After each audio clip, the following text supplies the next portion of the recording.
kitab Injil Perjanjian Lama bahwa Ratu Seba mempersembahkan rempah-rempah kepada Nabi Sulaiman, di mana pada waktu itu rempah hanya dihasilkan di Maluku, di dunia ini. Jadi sudah dibawa ke Timur Tengah. Nah, kenapa kita disebut bangsa bahari? Sebetulnya bermula dari perpindahan rumpun bahasa, para penutur rumpun bahasa dari Tiongkok ke Taiwan, Taiwan ke Filipina, Filipina nyebrang ke Nusantara, ke barat dan ke timur sampai ke Pasifik, ke barat sampai ke Madagaskar.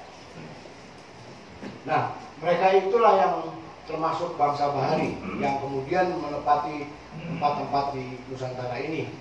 Misalnya suku laut, dan kita mungkin mengenalnya suku bangsa yang tinggal di tepian, sedangkan yang di pedalaman itu suku bangsa agraris. Tapi sebetulnya kita semua ini berakar dari suku bangsa bahari, mempunyai budaya bahari. Karena kita melakukan perjalanan yang jauh sampai ke daerah ini sekarang, dan daerah di pegunungan sampai ke lereng-lereng gunung, itu mereka semuanya asalnya bangsa bahari. Laut dalam hal ini itu sebagai tempat untuk mencari kehidupan. Mereka ada yang nelayan, berinteraksi di laut. Nah, karena itulah kalau kita berinteraksi di laut antara penduduk satu pulau dengan pulau lain, maka yang harus kita sikapi bahwa kita harus memandang laut sebagai pemersatu Nusantara, bukan pemisah. Karena kita semua ini berinteraksi, bergaul di laut. Jadi itulah yang terjadi sekarang ini. Jadi laut adalah pemersatu Nusantara. Semua aktivitas-aktivitas kebaharian ada di laut. Berikutnya. Nah, sekarang kita masuk ke pelayaran niaga. Itu kalau kita lihat jalur-jalur pelayaran pada peta di atas, mudah-mudahan tampak ya.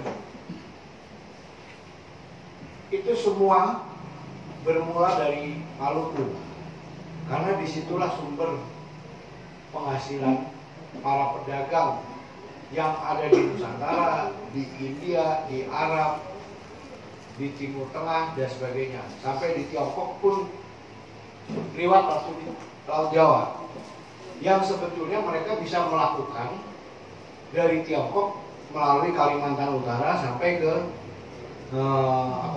Maluku.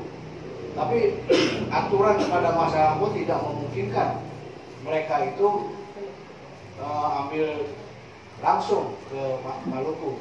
Ada daerah-daerah pemasarannya.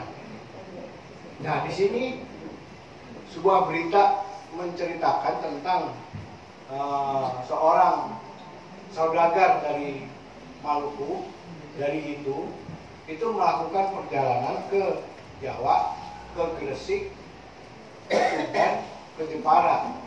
Nah, orang ini dikenal sebagai Raja Cengkeh. Dia membawa cengkeh dari Maluku, dari itu dipasarkan di tempat-tempat tersebut. Dari situ mereka kembali ke asalnya, ke Hitru, menyebarkan agama Islam di daerah itu. Jadi mengambil keuntungannya seperti itu. Dia belajar Islam di tempat-tempat tersebut, kemudian disebarkan di daerah asalnya. Berikutnya. Nah, bagaimana keadaan di pantai utara Jawa Tengah pada masa itu?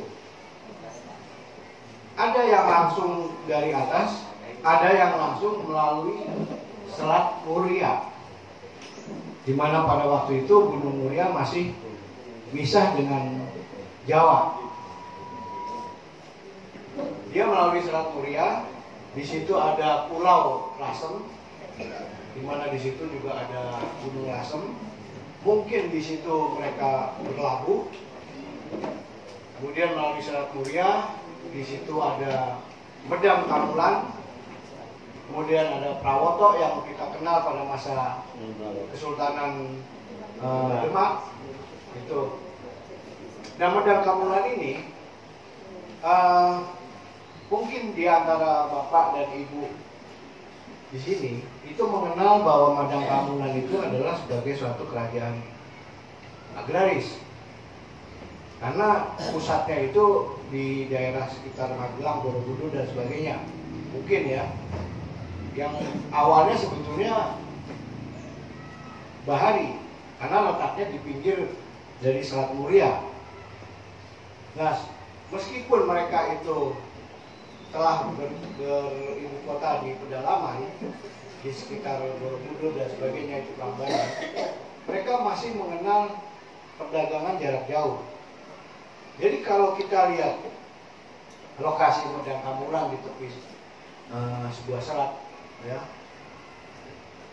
ini bisa jadi Medang Kamulan itu merupakan sebuah kota sebagai yang disebutkan dalam berita Tionghoa yang mengatakan di Medang itu ada Ratu Sima. Nah, itu cikal bakalnya dinasti Sailendra yang berkuasa, yang kemudian berkuasa di Jawa. Di sini Medang Kamulan agaknya sudah merupakan sebuah kota, mungkin kecil ya. Karena salah satu syaratnya adalah dalam sebuah kota itu telah mengenal perdagangan jarak jauh. Kemudian ada banyak ahli, ada tukang, telah mengenal pencatatan, ada kelas-kelas penguasa, ada kelas-kelas hierarki sosial dan sebagainya. Jadi ini merupakan sebuah kota. Kita belum menemukan bukti-bukti yang lebih banyak lagi tentang keberadaan Medang sebagai sebuah kota. Misalnya pecahan-pecahan keramik dalam jumlah besar, ada pemukiman, ada monumen public building. Monumen public building itu misalnya candi, masjid dan sebagainya. Nah, itu yang melalui penelitian ini yang harus kita cari untuk mendukung bahwa Medang Kamulan ini merupakan sebuah kota yang pernah ada pada sekitar abad ke-7 Masehi. Berikutnya, berita Portugis menginformasikan kepada kita bahwa Jepara yang letaknya pada masa hidupnya Selat Muria itu ada di sebelah barat Pulau Muria, Gunung Muria. Pada waktu itu, pada sekitar abad ke-16, ini sudah ramai, sudah menjadi kota besar yang didatangi oleh para saudagar dari berbagai bangsa di dunia ini. Kita lihat kapal-kapalnya macam-macam di situ. Ada Jung Jawa, ada kapal Eropa, mungkin ada Jung Cina, dan kota Jepara itu merupakan sebuah kota berbenteng. Kita lihat benteng kotanya itu yang sepanjang pantai. Kemudian ada bangunan yang tinggi, mungkin itu gambaran bahwa itu merupakan sebuah masjid dan sebagainya. Berikutnya. Nah, bagaimana mereka melakukan aktivitas pelayaran itu? Mereka memerlukan alat transportasi antar pulau dan sungai, yaitu kapal dan perahu. Gambar yang sebelah sana itu gambaran orang Eropa tentang Jung Jawa yang berasal dari sekitar abad ke-15 Masehi. Yang bawah ini adalah relief Borobudur. Nah, ini merupakan satu bukti bahwa meskipun Mataram kuno atau Medang terletak di daerah pedalaman, dia itu adalah negara maritim juga. Dengan kapal ini, mereka bisa menyeberangi lautan sampai ke India, sampai ke Thailand. Nah, apa buktinya mereka udah sampai ke India? Di India itu ada prasasti yang menyebutkan tentang dinasti yang berkuasa di Nusantara ini. yaitu dinasti Syailendra. Kemudian di Thailand itu menyebutkan nama seorang raja yang pernah berkuasa di Medang, di Mataram, yaitu Rakai Panangkaran. Dia mendirikan bangunan suci di sana. Itu merupakan suatu bukti bahwa kerajaan Mataram atau Medang itu sudah mempunyai hubungan dengan kerajaan-kerajaan lain di luar Nusantara. Mereka menggunakan perahu sebagai alat transportasi. Dan si pemahat perahu ini, pemahat kapal ini di Borobudur, ini nggak sembarangan, dia nggak merekayasa. Dia pasti pernah ke laut, pasti pernah melihat kapal. Beda dengan ketika si pemahat itu memahat bentuk singa. Singa itu di Jawa nggak ada, jadi digambarkan, oh singa seperti ini. Jadi akibatnya singa seperti anjing pudel, seperti yang Bapak lihat kalau ke Borobudur. Ini anjing pudel ngapain di sini? Nah, padahal maksudnya itu singa.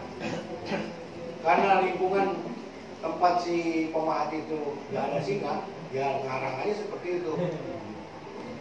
Nah ini jadi gambar ini dia nggak ngarang, dia pernah lihat bentuk kapal seperti ini. Nah di mana ada tempat-tempat di pantai utara Jawa ini yang diduga merupakan pelabuhan? Dari sumber-sumber tertulis disebutkan ada Canggu ini dari masa Majapahit, Erlangga, sekitar abad 11 sampai 15. Canggu ini letaknya di sekitar Mojokerto. Kemudian ada Bujung Galuh ini kira-kira di daerah Surabaya sekarang, di Kalimas. Kemudian ada Gresik, Kambang Putih ini di Tuban, Lasem, Jepara, dan pelabuhan di Selat Mulia. Ini tidak disebutkan secara spesifik di mana letak pelabuhan itu di Selat Mulia. Mungkin dari sumber tertulis kalau kita petanin gitu, semoga bisa ketemu nama yang identik dengan itu pelabuhan, dan tentunya didukung oleh bukti-bukti arkeologis. Berikutnya, berita Belanda dan Portugis menginformasikan kepada kita bahwa tempat-tempat di pantai utara Jawa, antara lain di Tuban, Lasem, dan Jepara, di situ terdapat galangan kapal. Kenapa mereka membangun kapal di situ? Karena sumber daya alam, bahan baku untuk membangun sebuah kapal itu adalah kayu jati yang banyak terdapat di pegunungan Kapur Utara. Pegunungan apa yang Kendeng apa ya Pak? Ya, Kendeng. Dari situ jati dihasilkan, kemudian dipakai untuk membuat perahu, membuat kapal. Bahkan berita Portugis menginformasikan bahwa kapal-kapal yang dibuat di Jepara dan Tuban itu mempunyai ketebalan dinding sampai 30 cm. Bisa dibayangkan bahwa kekuatan dari kapal itu yang sulit untuk ditaklukkan oleh meriam-meriam Portugis.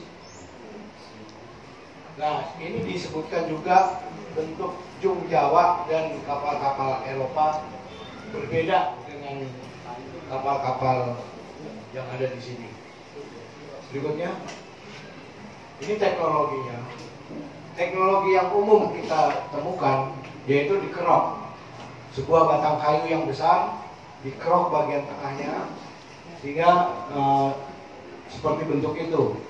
Nah itu nanti diperlebar dengan cara dibakar, diisi air, dibakar, kemudian dibalik, kemudian dibikin lebar. Lebarnya sampai sekitar 2 meter lebar dindingnya. Ini teknik lainnya, teknik yang umum ditemukan di Asia Tenggara yang berkembang pada sekitar abad ke-6 sampai ke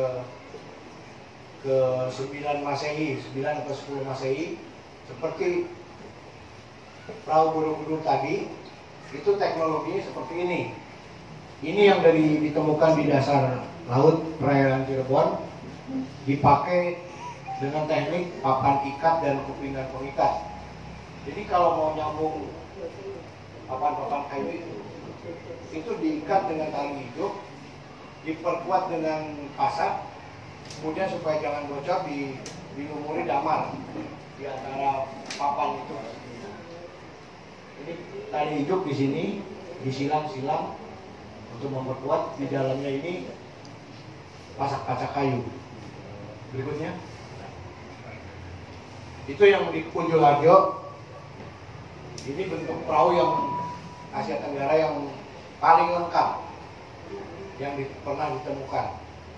Itu pada waktu ditemukan masih ada tali hijuknya, mungkin masih ada damarnya. Namun sayang sekali sekarang ini konservasinya kurang baik, sehingga antar papan itu ada renggang sampai 5 mili dan sebagainya. Berikutnya, ini Jukung Barito. Ini cara membuat setelah dikeruk, diisi air, dibakar di bawahnya, kemudian dibalik seperti itu, masih dibakar sambil diperlebar, nanti dikeringkan seperti ini. Ini cara membuat perahu di Barito di Kalimantan. Dan ini kayunya ini diambil dari hutan Kalimantan. Kalau dulu berita Belanda menyebutkan dari Banjarmasin diimpor kayu jati dari Bojonegoro. Di situ disebutkan. Berikutnya, ini bentuk-bentuk perahu yang pernah melayani pantai utara Jawa Tengah, Jawa Timur. Sekarang ini tinggal sedikit pembuatnya. Mungkin dalam waktu singkat, sejalan dengan punahnya hutan, punah pula industri perahu. Berikutnya, ini ragam perahu Nusantara seperti yang masih ada kita lihat, kecuali yang ini bentuk perahu Padewakang, itu sudah tidak ada lagi, gantinya perahu pinisi. Berikutnya, ini alat-alat yang biasa dipakai untuk mencari ikan di laut, yang akrab dengan nelayan. Berikutnya, ya terima kasih orang-orang laut, nelayan, mereka juga tidak lupa berterima kasih kepada laut yang telah menghidupkan mereka dalam kehidupan sehari-hari. Kemudian tidak mustahil pada waktu Selat Kuria masih berfungsi, ada juga kegiatan ini. Saya kira itu dulu yang dapat saya sampaikan. Terima kasih. Wassalamualaikum warahmatullahi wabarakatuh.